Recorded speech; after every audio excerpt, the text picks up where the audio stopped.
start with topic 1. Topic 1 is state, the definition of state, Article 12 of the Constitution. Because if you remember, I told you कि इस semester में हम fundamental rights पढ़ने वाले हैं and fundamental rights in detail. तो fundamental rights की जब बात करते हैं तो पार्ट 3 ऑफ द कॉन्स्टिट्यूशन की बात आती है और पार्ट 3 में जब हम फंडामेंटल राइट की बात करते हैं तो पहला फंडामेंटल राइट कौन सा है? Article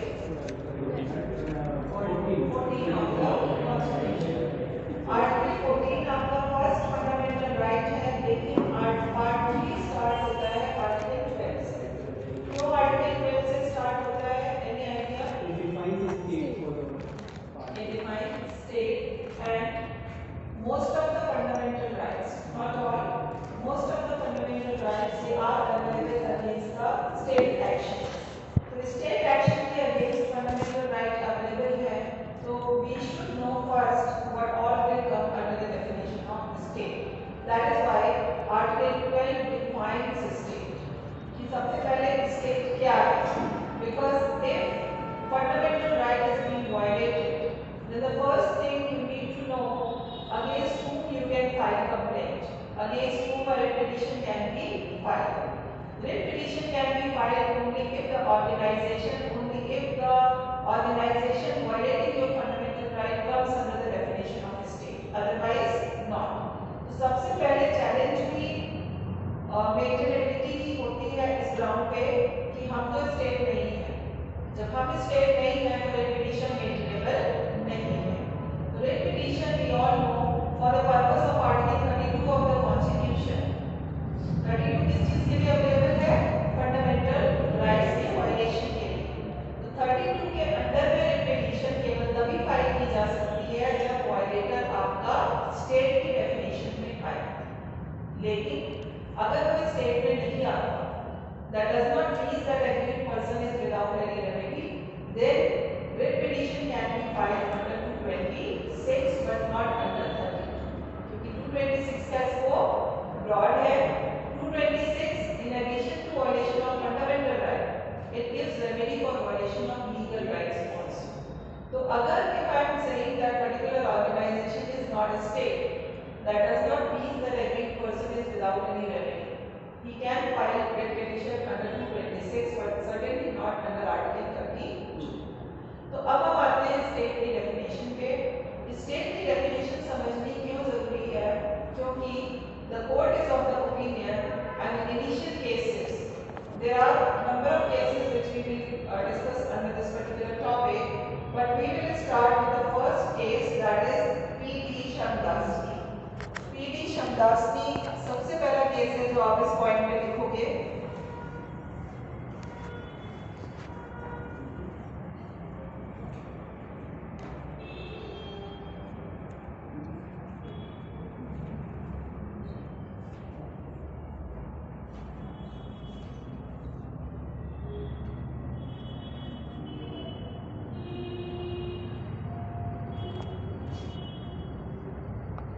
P.D. Shamdasani में the writ petition was filed against bank for violation of fundamental rights, and it was held by the court that writ petition for violation of fundamental rights can be filed only against the state action, and in P.D. Shamdasani it was held by the court that bank will not come under the definition of a state, and because bank is not a state, the writ petition against the bank is not maintainable. So P.D. Shamdasani में court ने क्या बोला?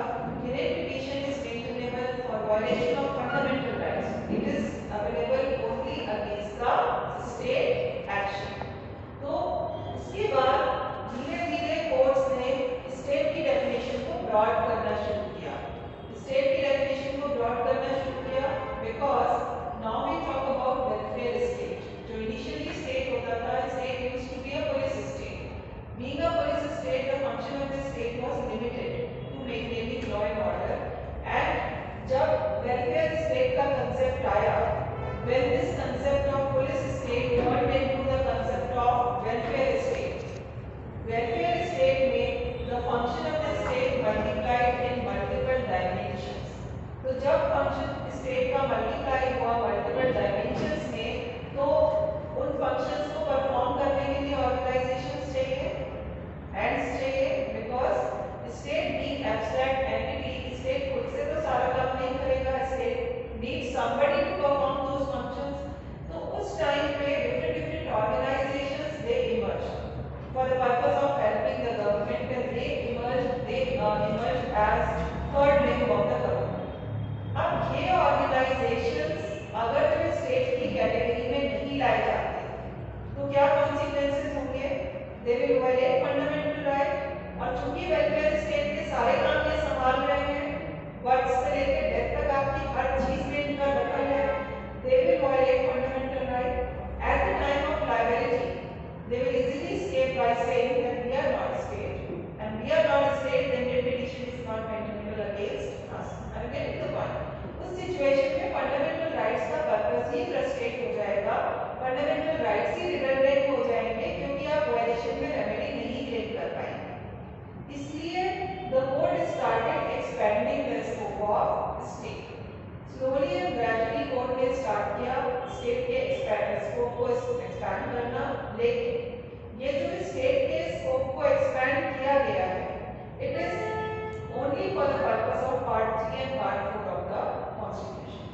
ऐसा नहीं है कि अगर कोई ऑर्गेनाइजेशन आर्टिकल 12 के अंडर में स्टेट बन गया तो उसके एम्प्लॉयज भी स्टेट एम्प्लॉय बन जाएंगे और वो 311 के अंडर में या बाकी के बेनिफिट्स क्लेम कर देंगे कि state employ. No, they not become state employ. That organization will become a state only for the purpose of fundamental right, and to some extent part 4, that is directive principles of state policy, उसके beyond उसका state treat नहीं किया जाएगा। So this point should be crystal clear in your mind that the definition, the expanded scope of state which we are going to discuss, it is only for a specific purpose, it is only related to part 3 and part 4 of the constitution। तो वो सारे organisations जो यहाँ पे state होंगे, otherwise वो state की category में कहीं और नहीं आएंगे। इसके बाद जो सेकंड केस है in line, that is university of Madras versus Shantabai.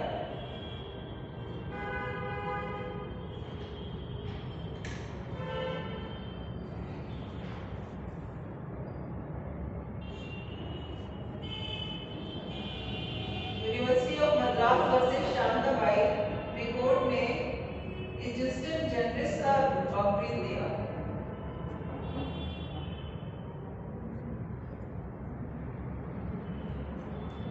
Existence generous का मतलब होता है सेम मीनिंग। अगर this is the rule of interpretation कि अगर आप कॉमन चीजों की बात कर रहे हैं, से फॉर एग्जांपल अगर आप कॉस्मेटिक्स आइटम की बात कर रहे हैं और कॉस्मेटिक्स आइटम में आपने लाइक 3 नाम लिए और उसके बाद एक चौथा नाम जो आप यूज करेंगे, that will also be related to the previous words which have been used, तो वो कॉस्मेटिक की कैटेगरी में ही जाएगा। Are you getting the point? कि अगर आपका वहां पे talcum powder and perfume and any other powder and उसके बाद वहां पे पॉलिश लिखा हुआ है, तो वो एग्जिस्टेंस जनरस की जो इंटरप्रिटेशन है वो पॉलिश को नेल पॉलिश की कैटेगरी में लाएगा, ना कि शू पॉलिश की कैटेगरी में, क्योंकि by following the same interpretation कि अगर पहले के वर्ड्स आपके कॉस्मेटिक्स की है तो ये लास्ट वाला भी वही सेम इंटरप्रिटेशन फॉलो होगी। तो यहाँ पे एग्जिस्टेंस जनरस क्यों आया? यहाँ पे एग्जिस्टेंस जनरस इसलिए आया कि अगर आप आर्टिकल 12 पढ़ोगे, आई होप सबके पास वेयर एक्ट है, आर्टिकल 12 में स्टेट की डेफिनेशन है। स्टेट की डेफिनेशन में सबसे पहला पॉइंट है यूनियन एग्जीक्यूटिव एंड लेजिस्लेचर। आप सबको एग्जीक्यूटिव लेजिस्लेचर पता है, not need to define. Second है state executive and legislature. Third है municipal bodies and these third level forums, and fourth है any other authority under the control of the government. तो बाकी तीन में तो कोई डिस्प्यूट है नहीं, आप सबको पता है यूनियन एग्जीक्यूटिव, आप सबको स्टेट एग्जीक्यूटिव, आप सबको म्युनिसिपैलिटी एंड थर्ड फोरम सब पता है, आप सबको पता है ये सॉवरेन बॉडीज हैं, कॉन्स्टिट्यूशन ने क्रिएट की है, सॉवरेन फंक्शंस परफॉर्म करती हैं। सो एग्जिस्टेंस जनरस ऑफ शांताबाई का कहां से आया? कोर्ट ने क्या कहा, बहुत नैरो इंटरप्रिटेशन दी शांताबाई में कोर्ट ने कहा कि any other authority, because any other authority में क्लैरिटी नहीं है कि एनी अदर अथॉरिटी में कौन आएगा, क्या आएगा, इट्स नॉट क्लियर। फर्स्ट तीन में तो क्लियर है, फोर्थ में इट इज नॉट क्लियर। तो the court said in Shantabai any other authority also means the authority which is performing sovereign function and created by the constitution, क्योंकि उसके पहले की जो 3 कैटेगरीज हैं वो कॉन्स्टिट्यूशनली क्रिएटेड है और वो सॉवरेन फंक्शन परफॉर्म कर रही है। तो हम रजिस्टर जनरल्स को फॉलो करके हम फोर्थ को भी यही इंटरप्रिटेशन देंगे कि एनी अदर अथॉरिटी में कौन सी अथॉरिटी आएगी, द अथॉरिटी व्हिच इज इधर क्रिएटेड बाय द कॉन्स्टिट्यूशन और परफॉर्मिंग सॉवरेन फंक्शन। ये बहुत ही नैरो इंटरप्रिटेशन थी जो कोर्ट ने शांताबाई ने दी थी एंड ये नैरो इंटरप्रिटेशन कोर्ट ने रिजेक्ट किया नेक्स्ट केस में, that is Mohanlal versus Rajasthan electricity board.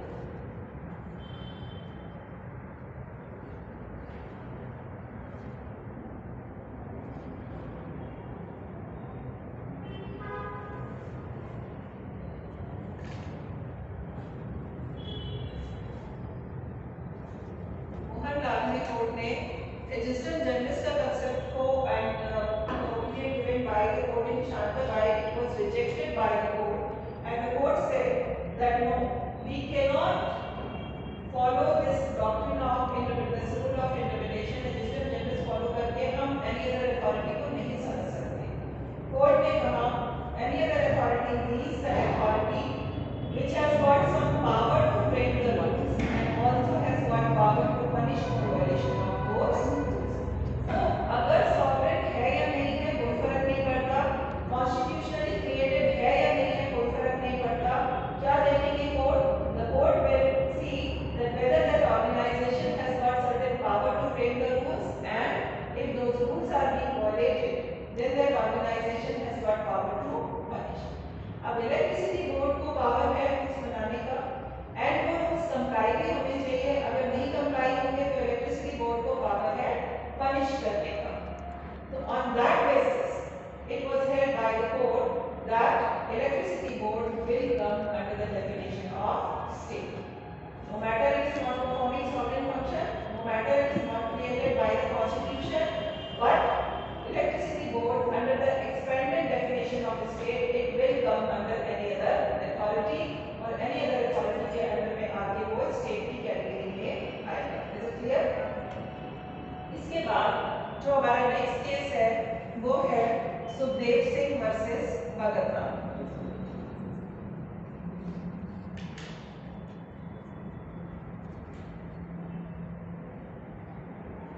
ये सारे ही केसेस इंपॉर्टेंट हैं क्योंकि systematically one by one the scope of state has been expanded by the court. ये सारे केसेस अलग से नहीं दिए हैं आपके केस मटेरियल में, लेकिन प्रदीप कुमार विश्वास का केस आपके केस मटेरियल में दिया हुआ है, उसके अंदर में आपको सारे केसेस मिल जाएंगे। तो सुखदेव सिंह वर्सेस भगत राम का जो केस है इसमें कोर्ट ने एक नया अप्रोच दिया, that is voice and hand approach. Voice and hand approach यहाँ पे दिया कोर्ट ने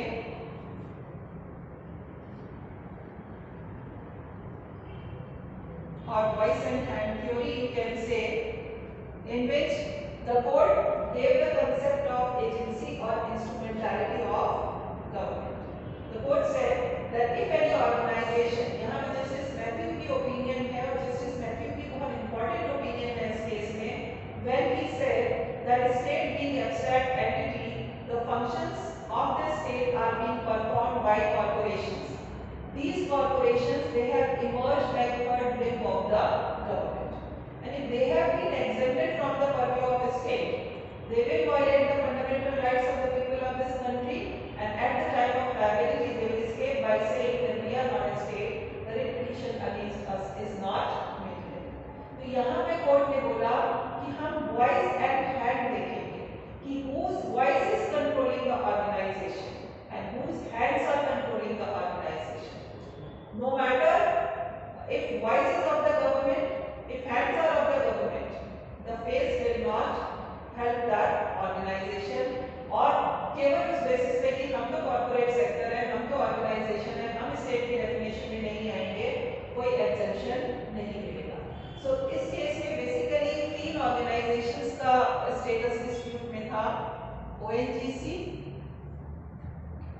IFC एंड LIC। ये तीनों ही organizations they have been created by the state।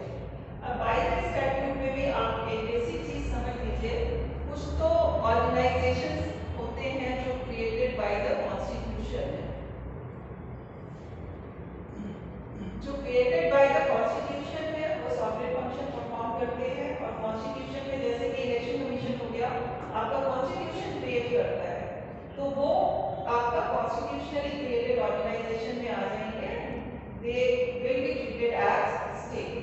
लेकिन जो दूसरी कैटेगरी के ऑर्गेनाइजेशंस होते हैं like created by the statute, अब यहाँ पे जो स्टैट्यूट क्रिएट करता है किसी भी लॉ से जो क्रिएट होते हैं उनको you can divide into two categories, bye the statute and under the statute.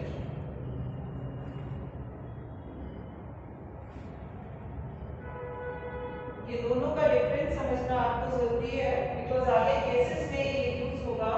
And bye the statute का मतलब हुआ the organizations which have been created by law, जैसे कि ओएनजीसी को oil and natural gas commission act में create किया, LIC को life insurance corporation act में क्रिएट किया, आईएफसी को इंडस्ट्रियल फाइनेंस कॉर्पोरेशन एक्ट में क्रिएट किया।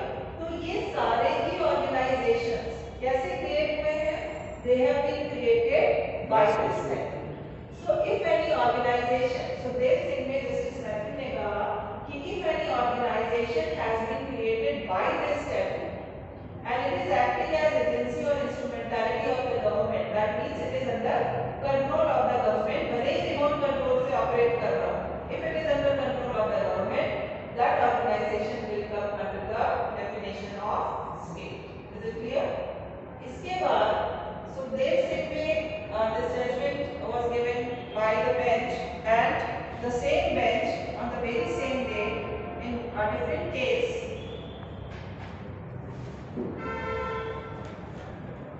Samarjit Tiwari's judgment.